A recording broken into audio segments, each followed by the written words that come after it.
Hi friends, this is Digvijay Singh and we are going to learn physics, and this topic is effects of electric current. So this topic comes under both the classes 10th SSC also and 10th CBSE also. Now the prerequisite to this topic is यहाँ जो भी हम पढ़ने जा रहे हैं इसका मतलब है कि आप already you know electric current, voltage, resistance, resistivity, Ohm's law, series, parallel, power, ये सब 1 kWh कमर्शियल यूनिट, ये सब चीज़ें आपको पता है. Okay, so now as per the 10th SSC board, this is the chapter number 4, effects of electric current, because as per the new syllabus you have already studied in class 9th about all those things which I just mentioned. तो आप 9th class में ही current, voltage, potential difference, resistance, resistivity, series, parallel, ये सब पढ़ चुके हैं. अब हम टॉपिक पढ़ रहे हैं इफ़ेक्ट्स ऑफ इलेक्ट्रिक करंट, मतलब इलेक्ट्रिक करंट के क्या इफ़ेक्ट होंगे अगर इलेक्ट्रिक करंट कहीं से फ्लो करेगा. सो व्हाट विल बी और what are the effects on those thing, that conductor और that wire. So basically there are two effects to be very clear and precise. Effect number 1,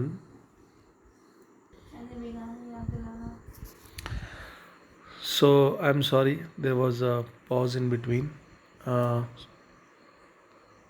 So I hope I was telling you about the effects of electric current. So जब electric current pass होता है किसी conductor से या किसी conducting wire से, so उसके effects क्या होते हैं ये इस चैप्टर में हम पढ़ने वाले हैं. So there are two major effects, मेन दो इफ़ेक्ट्स हैं. पहला है heating effect of electric current and दूसरा है मैग्नेटिक इफेक्ट. तो मैग्नेटिक इफेक्ट और उसके जो पूरे प्रॉपर्टीज़ हैं वो एक अलग ही टॉपिक है, उसको हम नेक्स्ट वीडियो में कवर करेंगे. इस टॉपिक में हम लोग देखेंगे heating effect of electric currents.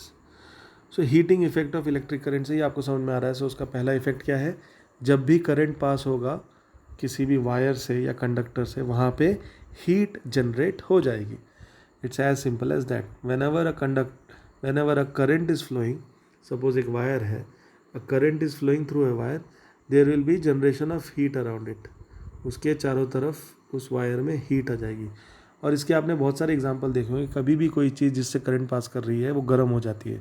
आप अपने डेली एक्सपीरियंसेस में सोचिए, मोबाइल का charger, mixer, TV, fridge, cooler, कुछ भी, कोई भी चीज़ जहाँ इलेक्ट्रिक बल्ब, ट्यूब, फ़ैन, कोई भी चीज़, कंप्यूटर, लैपटॉप, जहाँ से भी करंट पास हो रहा है वो चीज़ थोड़ी देर बाद रेगुलर अगर वहाँ पे थोड़ी देर तक करंट पास होता रहता है, दैट थिंग बिकम्स हॉटर, वहाँ पे हीट जनरेट हो जाती है.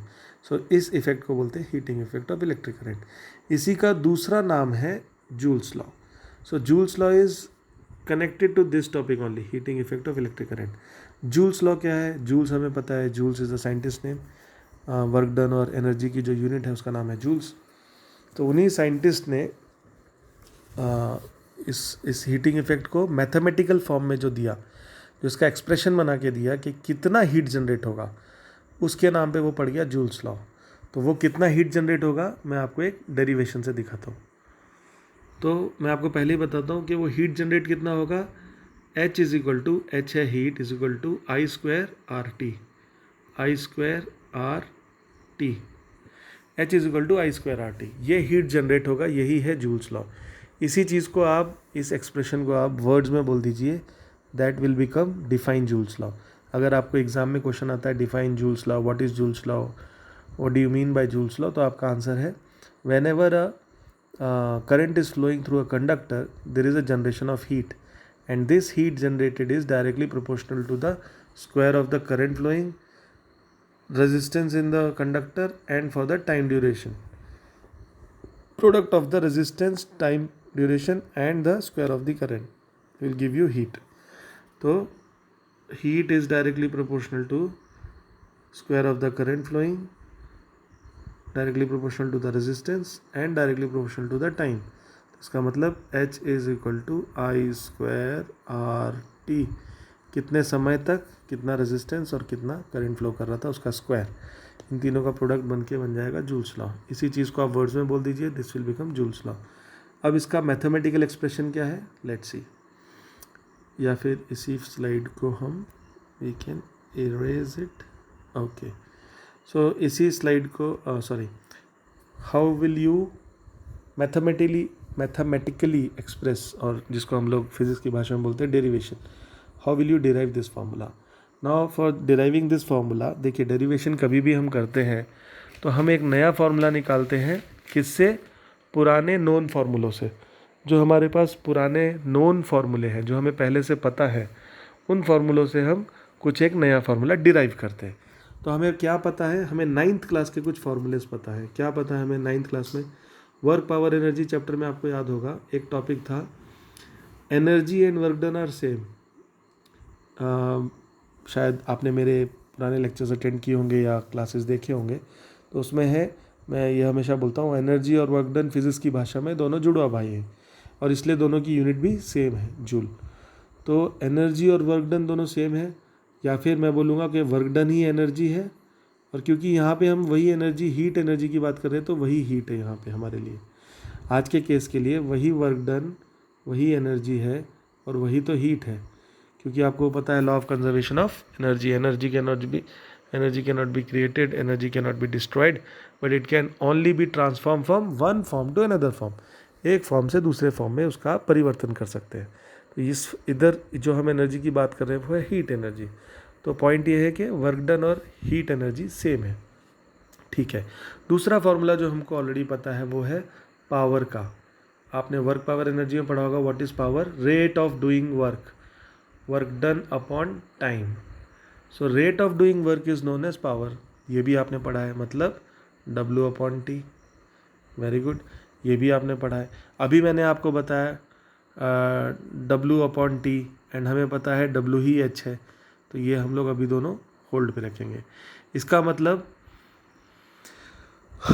अब हम लोग एक थर्ड फार्मूला हम लोग देखेंगे। मैंने आपको चैप्टर के स्टार्टिंग में समझाया था कि हम लोग ये चैप्टर पढ़ रहे हैं effects of electric current, means आपको बहुत सारी चीज़ें पता है, current, potential difference, resistance, resistivity, ये सारी चीज़ें, सीरीज़ पैरेलल, ये सब चीज़ें पता है।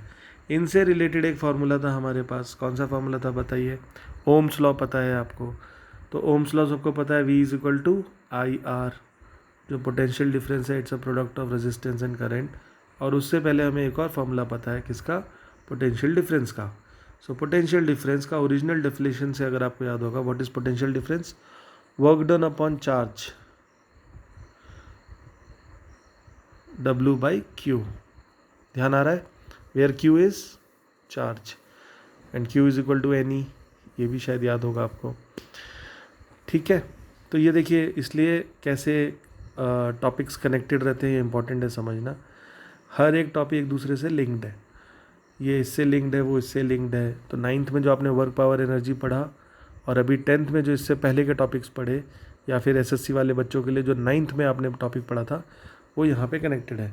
अभी फिर से मैं एक नया स्लाइड लेता हूँ, और इस नए स्लाइड में मैं आपको दिखाता हूँ, आपने करंट भी पढ़ा है, I is equal to Q upon T. What is current, definition of current, rate of flow of charge. तो rate of flow of charge मतलब Q upon T is current. तो अब देखिए, आप इन सब चीज़ों को कंबाइन कीजिए, ध्यान से देखिए इन चीज़ों को। यहाँ पे आपके पास है E is equal to H, यहाँ पे आपके पास है P is equal to W by T, यहाँ पे आपके पास है V is equal to I R Ohm's law से, और यहाँ पे V is equal to W by Q. अब हम क्या करेंगे, धीरे धीरे धीरे धीरे इन सब चीज़ों को मर्ज करते हैं, ठीक है। सो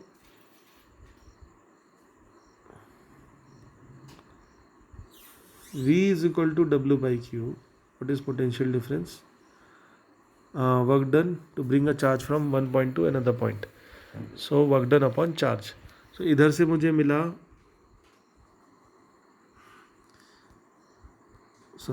इधर से मुझे मिला work done is equal to potential different into Q, cross multiplication, ये ऊपर चला गया।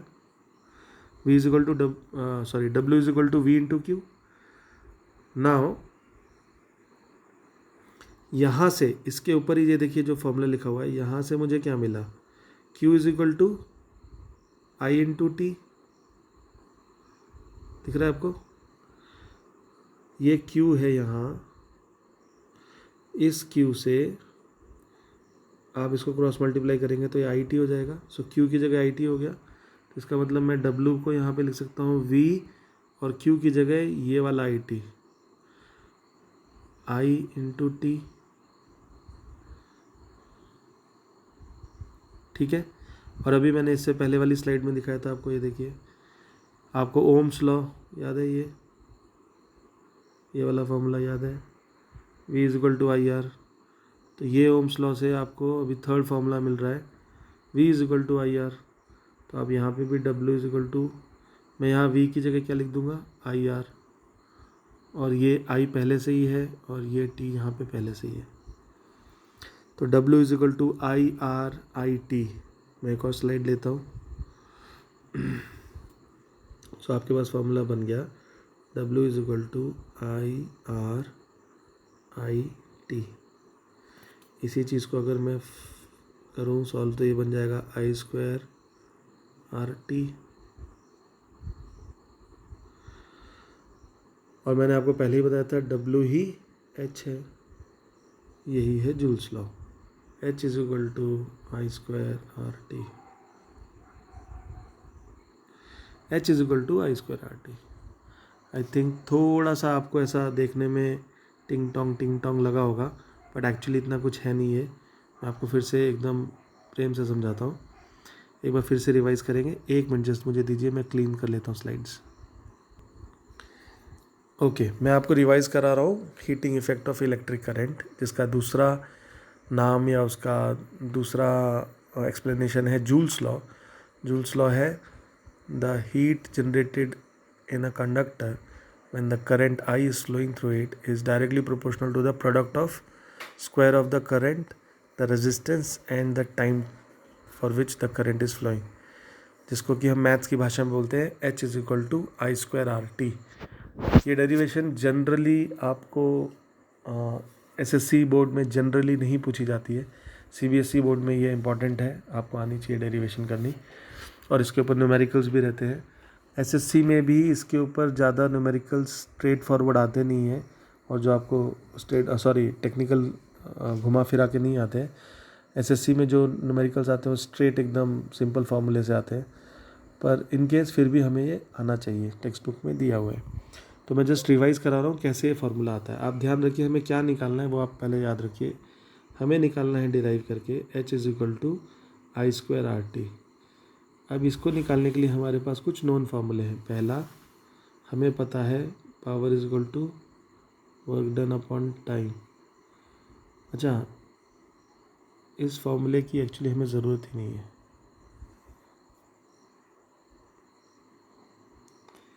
बराबर है, आपको इस फार्मूले की ज़रूरत ही नहीं है। पहला फार्मूला जो आपको आना चाहिए वो है Ohm's law, V is equal to I R, ठीक है। दूसरा फार्मूला जो आपको बताना चाहिए वो है original definition, current is rate of flow of charge. तीसरा फार्मूला जो आपको पता होना चाहिए वो है original definition, potential difference is work done upon charge, ठीक।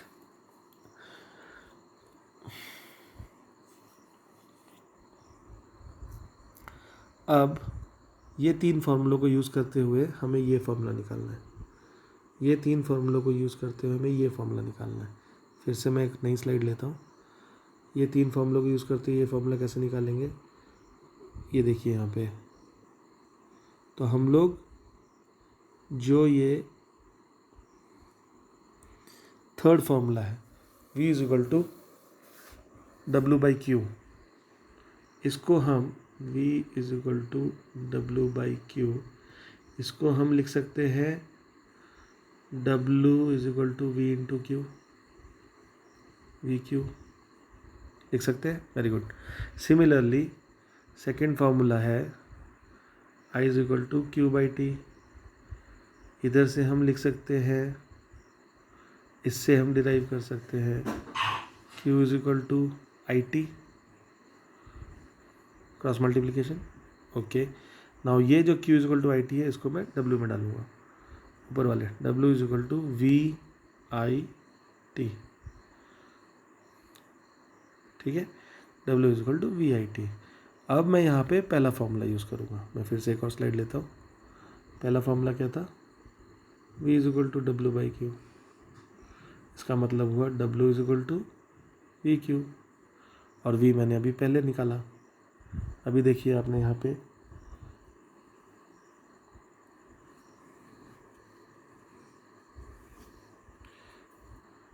एक मिनट, या so again I am sorry,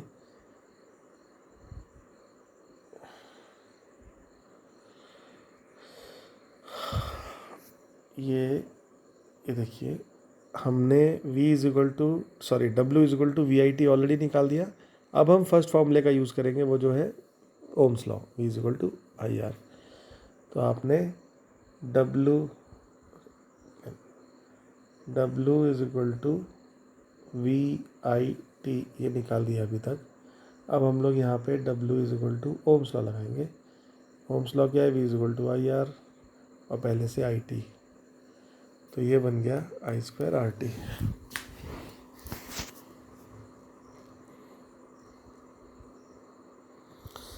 और यही W तो हीट है, तो ये बन गया H is equal to I²RT, और यही हमारा डिराइव फॉर्मूला था। आई थिंक थोड़ा सा है कह सकते हैं थोड़ा सा, पर अगर आप थ्योरी में क्लियर रहेंगे तो आप ज़्यादा परेशान नहीं होंगे। तो ये हमें जूल्स लॉ डिराइव हो गया कि कैसे H is equal to I²RT।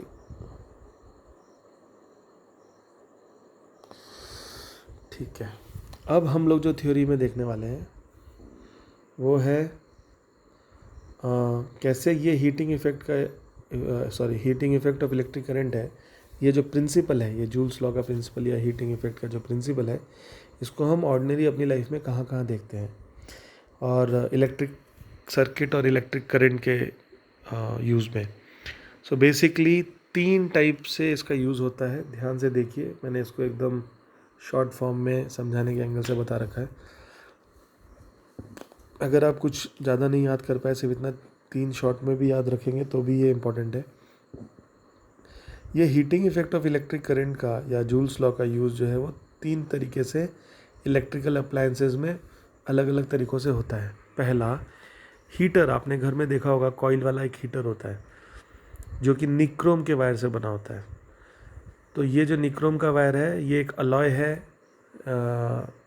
Chromium and निकल का, जिसका कि मेल्टिंग पॉइंट बहुत हाई होता है। ये इंपॉर्टेंट पॉइंट है, मतलब आप इसको कितना भी गर्म करो ये पिघलता नहीं है।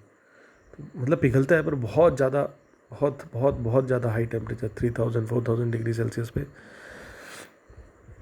मतलब मैं श्योर नहीं हूँ 1200 डिग्री सेल्सियस पे या 1100 डिग्री सेल्सियस पे या फ्यू थाउजेंड्स, जो भी उसका मेल्टिंग पॉइंट है वो बहुत हाई है। जैसे वाटर का हमें पता है बॉइलिंग पॉइंट है 100 डिग्री सेल्सियस, तो उसके बाद वो आइस जो है वो 0 डिग्री पे मेल्ट हो जाती है। तो वैसी कोई भी चीज़ तरल बन जाती है तो उसका मेल्टिंग पॉइंट बहुत हाई है। तो ये इसका इंपॉर्टेंस है। तो इसमें होता क्या है कि जब आप इसमें इलेक्ट्रिक करंट पास करते हैं, ये बहुत ज़्यादा हीट जनरेट करता है, और इसी प्रिंसिपल को यूज़ करके हम हीटर बनाते हैं। अभी वो हीटर आपका कुकिंग में यूज़ होने वाला हीटर हो सकता है, वो रूम हीटर हो सकता है, वो पानी गर्म करने वाला कंडक्शन कॉइल हो सकती है, वो अलग अलग ब्लोअर हो सकता है। आजकल मॉल्स में, वॉशरूम्स में, मॉल्स में बहुत सारी जगहों पे वो ब्लोअर रहते हैं जो आपके हेयर ड्रायर्स रहते हैं। तो ये सब वही बेसिक प्रिंसिपल यही है कि एक हीटिंग कॉइल को यूज़ करते हैं, और उस हीटिंग कॉइल को वो लोग फिर उसमें से करंट पास होता है तो हीट जनरेट होती है, और उस हीट का हम यूज़ करते हैं। तो ध्यान रखने वाली बात है हीटर वाले इफ़ेक्ट्स जो कि निक्रोम वायर को यूज़ करते हैं, जिसमें हाई मेल्टिंग पॉइंट है। सेकेंड है, आजकल ये आप लोग को शायद कम दिखता है, जो पहले येलो बल्ब आते थे, फ्लोरोसेंट बल्ब, वो उनको कैंडेंसेंट बल्ब बोलते हैं एक्चुअली। पीले वाले जो बल्ब होते थे, येलो वाले, उसमें बीच में एक फिलामेंट रहता था। शायद आपको मैं डायग्राम बना के दिखाऊं तो आपको क्लिक करेगा।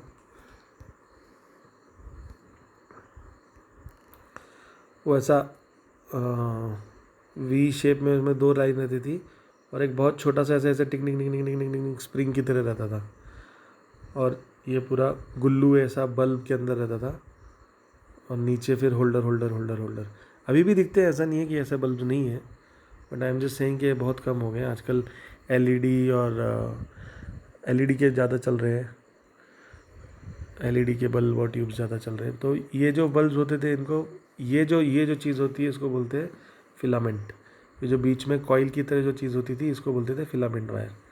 तो ये जो फिलामेंट वाले बल्ब्स है, इनका खासियत क्या है, ये भी एक अलॉय से बने हुए हैं, मिक्सचर ऑफ, आपको पता होगा शायद केमिस्ट्री में टॉपिक है अलॉय। सो अलॉय क्या है, mixture of 2 or more substances to get desired property.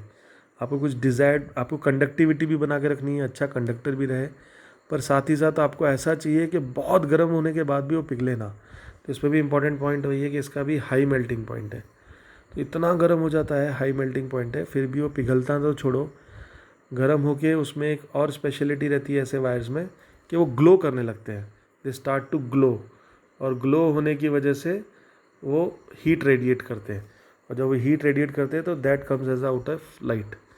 मतलब वो आप डायग्राम अगर वो बनाएंगे तो इतना गर्म हो गया कि गर्म होके जैसे तेज निकल रहा है उसमें से। जैसे आप किसी भी चीज़ को गर्म कीजिए, वो गर्म होके लाल होके तपने लगती है, फिर उसमें से ऐसे वो अग्नि प्रवाह करता है, ऐसा लगता है कि बाप रे कितना। इवन हम लोग भी जब गर्म हो जाते हैं, घर में पापा को गुस्सा आता है तो हम बोलते हैं अरे वो गर्म हो गए, तो उनके अंदर से एक ऐसा शक्ति निकलती है कि भैया दूर रहो इनसे। सेम चीज़ ये फिलामेंट बल्ब यूज़ करता है, टंगस्टन वायर, इसका हाई मेल्टिंग पॉइंट है, ये ध्यान रखिए। थर्ड चीज़ है जो आपका आज का हमारा लास्ट टॉपिक है, वो है इलेक्ट्रिक फ्यूज़। इलेक्ट्रिक फ्यूज़ को बताने के लिए मैं आपको उसके डायग्राम्स दिखाता हूँ, 1 मिनट मुझे दीजिए। ओके, सो आपको एक चीज़ बताऊँ कि ये आपके टेक्स्ट बुक 10th SSC का टेक्स्ट बुक में पेज नंबर 49 पे एक खुद डायग्राम है। तो ये देख सकते हैं आप, ये कॉइल्स हैं, इसकी में सेकेंड, ओह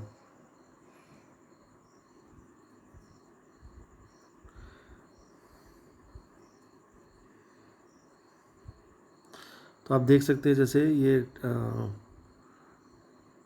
ये जो है ये कॉइल्स है, जैसे कॉइल्ड फॉर्म में रहते हैं ये, और ये हीटर्स देखे होंगे शायद आपने गर्म करने के लिए, होम हीटर या खाने का हीटर। और ये जो बल्ब मैंने बनाया था ये वो वाला बल्ब है, तो आपके बुक में ही दिया हुआ है ये, बाकी उसमें और भी डिटेल्स दी हुई हैं, वैक्यूम है, सोलोनॉइड कॉइल की तरह है वो, और ये जो चीज़ है ये फिलामेंट है, और ये टंगस्टन का बना हुआ होता है। वैसे ही सिमिलरली आपको दूसरा फोटो भी दिया हुआ है, मैं आपको 1 मिनट में दिखाता हूँ। ओके, सो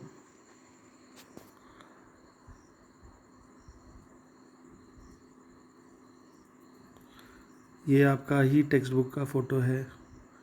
हम लोगों ने तो अपनी लाइफ में देखा है बहुत बार, पर शायद आज की यंग जनरेशन ने ना देखा हो। पुराने ज़माने में अब ये ऐसे आजकल एमसीबी चलने लगे हैं, मिनिएचर सर्किट ब्रेकर, ये वाले, ये बहुत कॉमन है। ट्रिप हो जाता है, हम लोग बोलते हैं ना ट्रिप हो गया, स्विच ट्रिप हो गया, टक से गिर जाता है नीचे, ऑन ऑफ ऑन ऑफ। पुराने ज़माने में ऐसे आते थे फ्यूज़, इलेक्ट्रिक फ्यूजेस, ऐसा। ये मैंने ये वाले बहुत सारे टाइप के देखे हैं, कैप्सूल की तरह रहते हैं, ग्लास का कवर रहता है और बीच में से एक थिन पतला सा वायर जा रहा होता है, और ये हर इलेक्ट्रिक अप्लायंसेस में यूज़ हो रहा है। ये भी पुराना है, कभी कभी आपको इलेक्ट्रिक बोर्ड में इधर उधर कहीं दिखता है ये सब माइका का मटेरियल रहता है, अंदर लॉक एंड की तरह ऑलरेडी एक सर्किट रहता है, उसके अंदर वो घुसा दो, और इसके ऊपर वाले ये वाले पार्ट में वायर रहता है कनेक्टेड। तो ऐसे अलग अलग टाइप्स के फ्यूज़ दिए हुए हैं, आपकी बुक में ही दिए हुए हैं ये सब। तो ये है इलेक्ट्रिक फ्यूज़। तो ये इलेक्ट्रिक फ्यूज़ का क्या कनेक्शन है, इसका क्या इफ़ेक्ट्स ऑफ इलेक्ट्रिक करंट से, heating effect of electric current से क्या कनेक्शन है। देखिए ये जो मटेरियल है, मैंने आपको फिर से बताया, alloy. Alloy is a substance which is a mixture of 2 or more substances to get a desired property. Now अब ये फ्यूज़ जो है ये आपको थ्योरी में है सेफ्टी डिवाइसेस में। So there are some safety precautions जो इलेक्ट्रिक सर्किट करते समय हमें ध्यान देने चाहिए। तो उसमें से one of the very important and most important device है ये होम अप्लायंसेज में और इवन इंडस्ट्रियल यूजेस में, electric fuse. So electric fuse का क्या कनेक्शन, आप ये बहुत इसको इम्पोर्टेंट से समझिए। इलेक्ट्रिक फ्यूज़ क्या करता है, ये एक ऐसा एलॉय है जिसका कि मेल्टिंग पॉइंट बहुत लो है। Now this is something very important, इसका मेल्टिंग पॉइंट बहुत लो है। इसका मतलब क्या है, अगर मेरे पास एक वायर है, उसमें से करंट फ्लो कर रहा है, अगर वो करंट फ्लो कर रहा है तो उसमें हीट जनरेट होगी, हीट जनरेटेड होगा, वायर गर्म होगा, वायर गर्म होगा तो वो मतलब एक पॉइंट आएगा, अगर ज़्यादा गर्म हो गया तो पिघलना चालू करेगा। तो सिमिलरली मैंने ये वाला वायर ऐसा रखा है जिसका कि मेल्टिंग पॉइंट कम है। तो सपोज़ अगर वो ये वायर है हमारा, और इसमें से मैंने इसको बोला है कि 2 एम्पियर का करंट इसमें से फ़्लो कर सकता है। तो अगर इसमें से 2 एम्पियर का करंट जब तक फ़्लो होगा, 2 का, 1.5 का, 1 एम्पियर का, कोई भी 2 से नीचे 1.9 एम्पियर तक जब भी करंट फ्लो होगा तो उसको कोई प्रॉब्लम नहीं है, वायर ऐसे ही रहेगा और करंट फ्लो होता रहेगा यहाँ से यहाँ। पर जैसे ही आपने इसका करंट फ्लो 3 एम्पियर किया, जैसे ही इसमें करंट फ्लो 3 एम्पियर हुआ तो क्या होगा, 3 एम्पियर अगर इसमें करंट फ्लो होना लगा तो H is equal to I square R T. तो इसका आई स्क्वायर मतलब इसका पहले था 2 एम्पियर, 2 2 ज़ा 4, अब हो गया 3 3 ज़ा 9। तो पहले 4 था और अब 9 हो गया। 5 पॉइंट से ज़्यादा उसका रेशियो में हीट जनरेट होगा। तो वो जो हीट जनरेट होगा उसकी वजह से ये वायर जिसका मेल्टिंग पॉइंट लो है तो ये ब्रेक हो जाएगा और ये वायर पिघल जाएगा, पिघल के वायर ब्रेक हो जाएगा। और वायर जैसे ही ब्रेक हो जाएगा तो it's a open circuit. Wire break हो गया, ओपन सर्किट हो गया। ओपन सर्किट हो गया मतलब अब करंट फ्लो नहीं करेगा। तो इससे मुझे क्या फ़ायदा हुआ, इससे ये फ़ायदा हुआ कि ओवरफ्लोइंग ऑफ की करंट की वजह से बहुत कुछ हो सकता था। आग लग सकती थी, किसी ह्यूमन बीइंग को शॉक लग सकता था, इलेक्ट्रिक शॉक लग सकता था, या फिर वो आपका जो इलेक्ट्रिक अप्लायंस है वो ख़राब हो सकता था। ज़्यादा करंट चला गया उसमें। लाइक आपने ये सुना होगा अपने घरों पे, आप कभी कभी आपने फील किया होगा, सुना क्या होगा, आपने देखा होगा आपके घर में अगर 2 या 3 मोबाइल हैं, मम्मी के पास, पापा के पास, भैया के पास या कोई और रिलेटिव्स के पास, तो आपने फ़ील किया होगा कभी कभी मेरा मोबाइल मम्मी के चार्जर पे लगाया तो जल्दी चार्ज होता है, भैया के मोबाइल के चार्जर पे थोड़ा ज़्यादा टाइम लेता है, 1 घंटे में ही फुल बैटरी चार्ज हो जाती है। पर वही दूसरे चार्जर पे लगाया तो 1.5-2 घंटे के बाद चार्ज होती है। तो आप जाके उसका पीछे जाके रेटिंग पढ़िएगा, उस जो चार्जर होता है एडेप्टर, उसके पीछे उसकी रेटिंग लिखी होगी। तो उसमें होगा 220 वोल्ट, किसी में होगा 1 एम्पियर, और दूसरे चार्जर में जिसमें जल्दी होता है उसमें लिखा होगा 220 वोल्ट 1.5 एम्पियर। तो उसकी करंट रेटिंग होती है। तो वैसे ही हर एक इलेक्ट्रिक अप्लायंस अपने अपने करंट रेटिंग से बंधा हुआ है कि उसमें कितना मैक्सिमम करंट फ्लो कर सकता है। अगर आप उससे ज़्यादा करंट फ्लो करवाएंगे तो कहीं ना कहीं तकलीफ़ होगी। सिंपल भाषा में, हम लोग कितना खाना खा सकते हैं, आप मुझे ठूस के खिला देंगे, मेरी कैपेसिटी अगर 4 रोटी की और आप मुझे 20 रोटी खिला दोगे तो मेरे को पेट दर्द होगा, कुछ ना कुछ प्रॉब्लम आएगी, उठ ही नहीं पाऊँगा मैं। तो इसके लिए एक्स्ट्रा जो करंट फ्लो होता है, suddenly heavy amount of current, उसकी वजह से 3 चीज़ें होती हैं। या तो शॉक लगेगा, या तो अप्लायंस ख़राब हो जाएगा, सपोज़ टीवी जल जाएगा, ट्रांजिस्टर ख़राब हो जाएगा, आपका टेप रिकॉर्डर ख़राब हो जाएगा, कंप्यूटर ख़राब हो सकता है, इलेक्ट्रिक अप्लायंस, मिक्सर, ग्राइंडर, हमारे घर के फ्रीज़र, एसी, कूलर, अगर ज़्यादा करंट सडनली फ़्लो हुआ उसमें तो वो ख़राब हो सकते हैं। या फिर किसी को शॉक लग सकता है, वो ओवरफ्लो कर रहा है करंट इसकी वजह से। या फिर हमें घर में आग लग सकती है। क्यों? क्योंकि जब ये वायर पिघलता है तो आप समझिए, आपने न्यूज़ में सुना होगा बहुत बार कि बॉम्बे में या कहीं किसी और शहर में इलेक्ट्रिक अप्लायंस की वजह से आग लग गई। तो वो आग कैसे लगती है आप ये समझिए। देखिए, आपने कभी भी अगर इलेक्ट्रिक सर्किट बोर्ड को देखा होगा अंदर से, तो वायर जो रहती है, वो जो वायर रहती है उसके ऊपर एक येलो कलर का, रेड कलर का, ब्लू कलर का, अलग अलग कलर का एक वायर रहता है। उस वायर को हम काट के निकालते हैं, उसके अंदर से पतली वायर निकलती है, या वो बहुत सारी वायर्स के रहते हैं। तो इसको बोलते हैं इंसुलेशन। ये जो इंसुलेशन है ये रबर का या प्लास्टिक का है। तो अगर नीचे अंदर वाला वायर, जो आपका अंदर वाला वायर है, वो गर्म हो गया और उसमें बहुत गर्मी पैदा होगी, तो ये ऊपर के इंसुलेशन को हीट कर करके जलाना चालू कर देगा। और अगर इसने एक बार आग पकड़ ली तो ये आग धीरे धीरे इलेक्ट्रिक सर्किट में, क्योंकि एक तो ये रबर है, प्लास्टिक है, तो ये जलते ही रहता है इंसुलेटिंग मटेरियल, और ये जल्दी आग बुझती नहीं है क्योंकि आप वहाँ पे पानी डालते नहीं हैं, डालना भी नहीं चाहिए, इलेक्ट्रिक सर्किट्स पे पानी में डालना भी नहीं चाहिए। और जब तक ये आदमी को समझ में आता है तब तक वो उसी के बाजू में कोई कपड़ा या कोई पर्दा, या विंडो के बाजू में है तो उधर कुछ अगर कोई भी क्लॉथ या कुछ वुडन आइटम है तो इमिडिएटली आग पकड़ लेती है, शॉर्ट सर्किट। तो शॉर्ट सर्किट की वजह से ये फायर लग जाती है। Just give me a second. या तो ये जो है फ्यूज़ वायर हम क्यों यूज़ करते हैं? सेफ्टी डिवाइस है ताकि एक्स्ट्रा करंट फ्लो ना करे। अगर क्योंकि एक्स्ट्रा करंट फ्लो कर गया तो 3 चीज़ें हो सकती है। शॉक लग सकता है, मैं आपको समझा देता हूँ। शॉक लग सकता है, दूसरा फायर लग सकती है जिसकी वजह से आग लग जाए, तबाही मचेगी, और तीसरा पॉइंट है कि इलेक्ट्रिक अप्लायंस जो है उसको डैमेज हो सकता है। इलेक्ट्रिक अप्लायंस जो है वो डैमेज हो सकता है। ये 3 फ्यूज़ वायर इन तीनों को बचाता है। अभी प्रश्न ये है कि ये फ्यूज़ वायर में सडन करंट ऑफ फ्लो, ये जो बचाता है सडन करंट ऑफ फ्लो, ये क्यों, रीज़न क्या है इन सडनली करंट फ्लो होने के? तो 2 रीज़न है इसके। एक है ओवरलोडिंग और एक है शॉर्ट सर्किट।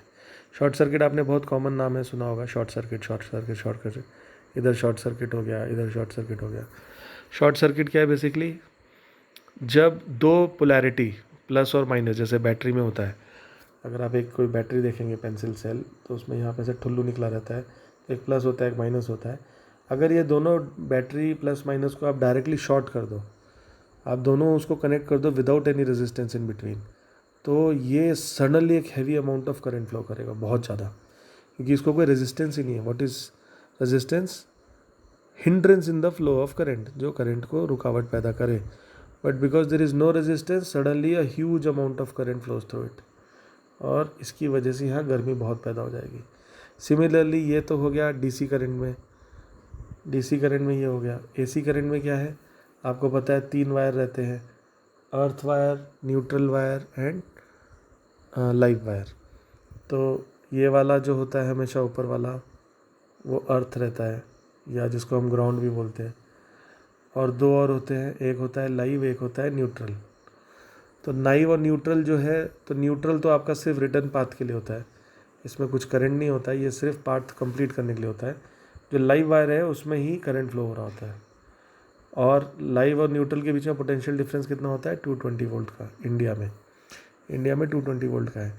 तो अगर मैं शॉर्ट सर्किट को आपको इस भाषा में समझाना चाहूँ तो लाइव और न्यूट्रल को डायरेक्टली आप कनेक्ट कर देंगे विदाउट एनी रेजिस्टेंस, बीच में कुछ भी नहीं लगाया, डायरेक्टली दोनों के बीच में एक प्लेन वायर लगा दिया, तो ठक करके वो ऐसा एक स्पार्क निकलता है। शायद बचपन में या कभी किसी को करते हुए देखा होगा आपने, एकदम भयंकर ज़ोर से स्पार्क आता है और बहुत हैवी अमाउंट ऑफ करंट होता है। और शायद आपको वो भी MCB जो हमने भी देखा था, वो आपने देखा होगा, ट्रिप हो जाता है, वो गिर जाती है, पावर चली जाती है, लाइट चली जाती है घर की, तो फिर जाके MCB वापस उठाना पड़ता है। तो इसको बोलते हैं शॉर्ट सर्किट। शॉर्ट सर्किट क्या है? When ever the opposite polarity, negative और पॉजिटिव ऑफ द बैटरी, या फिर neutral and live, they both come in contact directly without any resistance, बिना किसी रेजिस्टेंस के न्यूट्रल और लाइव वायर डायरेक्टली कनेक्ट हो गए तो उसको बोलेंगे शॉर्ट सर्किट। ओके, दूसरा लास्ट टॉपिक, ओवरलोडिंग क्या होता है? देखिए, ओवरलोडिंग इस नाम से ही समझ में आ रहा है, आपने ये भी देखा होगा घर में। हमें देखिए, बहुत इंपॉर्टेंट टॉपिक है क्योंकि ये सब हमारे घरों से रिलेटेड है, हमारे निजी जीवन से रिलेटेड है, is all connected to our own lives. हमें सब पता होना चाहिए, we should be aware of it. आपको पता है घर का जो कनेक्शन है वो पूरा पैरेलल कनेक्शन होता है। क्यों? क्योंकि पैरेलल में ही पोटेंशियल डिफरेंस सेम रहता है और इलेक्ट्रिक करंट ऐड होता है। और सीरीज़ में क्या होता है? पोटेंशियल डिफरेंस ऐड होता है और इलेक्ट्रिक करंट सेम रहता है। तो इसके लिए हर एक पॉइंट पे सेम पोटेंशियल डिफरेंस रहे, इसके लिए आपके घर को सर्किट को अंदर से पैरेलली कनेक्ट किया होता है। अब आपको वहाँ पे एक सर्किट लगाया था जिसने 220 वोल्ट दिया, घर में आपके रूम पे एक था, आपने उसको एक्सटेंशन बोर्ड लगा दिया, और एक्सटेंशन बोर्ड लगा के आपने उस पर 3 पॉइंट कर दिए, point number 1, point number 2, point number 3, 1 2 3। अब आपने ये सिंगल पॉइंट जो 220 का दे रहा था उसको आपने 3 एक्सटेंशन में, और शायद हमें पता नहीं अच्छा electric circuit board extension wire नहीं होगा तो ये तीनों सीरीज़ में होंगे। तो इसकी वजह से क्या हुआ, यहाँ पे आपने एक अप्लायंस लगाया, यहाँ पे दूसरा अप्लायंस लगाया, यहाँ पे तीसरा अप्लायंस लगाया, तो सडनली इस सॉकेट के ऊपर लोड पड़ने लगा।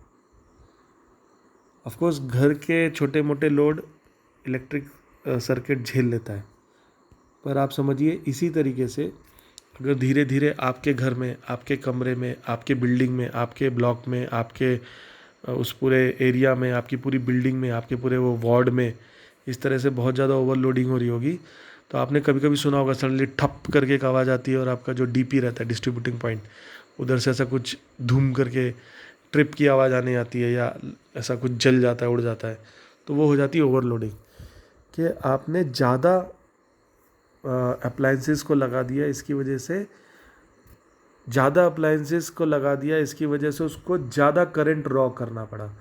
उसका काम था सिर्फ, सपोज मैं एग्जांपल दे रहा हूँ, 10 ampere of current he draw करना चाहिए था उसको, पर आपने इतना ज़्यादा लोड लगा दिया कि उसको 12 15 20 एम्पियर करंट ड्रॉ करना पड़ा। तो जैसे ही वो ज़्यादा करंट ड्रॉ करने लगेगा तो ओवरलोडिंग हो जाएगी, और इसके लिए वो फ्यूज़ वायर उसको ब्लॉक कर देगा, मेल्ट होकर गिर जाएगा और आपको आग लगाने से रोक देगा। तो हमारा वीडियो काफ़ी बड़ा हो चुका है ऑलरेडी, तो मैग्नेटिक इफेक्ट मैं नेक्स्ट वीडियो में बताऊंगा। तो मैं आपको जस्ट समराइज़ कर दूं, heating effect of electric current. Electric current के 2 इफेक्ट्स हैं, पहला है हीटिंग इफेक्ट, दूसरा है मैग्नेटिक इफेक्ट। मैग्नेटिक इफेक्ट तो हम बाद में पढ़ेंगे। इस वीडियो में हमने देखा हीटिंग इफेक्ट। हीटिंग इफेक्ट का दूसरा नाम है जूल्स लॉ, जिसकी कि एक मैथमेटिकल डेरिवेशन है, उसमें हमारा अच्छा खासा टाइम गया है। H=I²RT वो कैसे आता है। उसके बाद हीटिंग इफेक्ट को यूज़ करते हुए हमने 3 बेसिक यूजेस देखे हैं। एक है निक्रोम वायर्स या हीटर टाइप के जितने हैं हीटिंग डिवाइसेस, दूसरा है टंगस्टन जो कि फिलामेंट ऑफ इलेक्ट्रिक बल्ब में यूज़ होता है, और तीसरा है फ्यूज़ वायर। फ्यूज़ वायर के ऊपर CBSE में काफ़ी क्वेश्चंस आते हैं। फ्यूज़ वायर से रिलेटेड ओवरलोडिंग, शॉर्ट सर्किट, क्यों आग लगती है, क्या ज़रूरी है, what is the safety device, कैसे काम करता है फ्यूज़ वायर। तो आपको ध्यान रखना है फ्यूज़ वायर कैसे काम करता है। अपनी जो उसके अंदर मैक्सिमम लिमिट ऑफ करंट है उसको जैसे ही वो पार करता है वो वायर ब्रेक हो जाएगा, क्योंकि वो मेल्ट हो जाएगा। तो करंट ही वायर ही ब्रेक हो गया, मेल्ट हो गया, तो सर्किट ओपन हो गया, तो कुछ करंट ही पास नहीं करेगा। तो भले ही थोड़ी सी दिक्कत होगी हमें, सारी पावर ऑफ हो जाएगी, बट आदमी बचेगा, चीज़ बचेगी, और वो अप्लायंस भी बच जाएगा। तो you won't get shock, there won't be any fire and the appliance will be protected. तो फ्यूज़ वायर का मेनली ये काम है। और ये क्यों होता है, because of mainly 2 reasons, overloading and short circuit. Overloading means more number of appliances connected to the electrical circuits, and short circuit is when the live and neutral wire directly come in contact without any resistance in it। तो एकदम short and sweet में ये है, बाकी details में आपको समझा ही चुका हूँ। Thank you very much. Will see in our next class about the magnetic effects of electric current.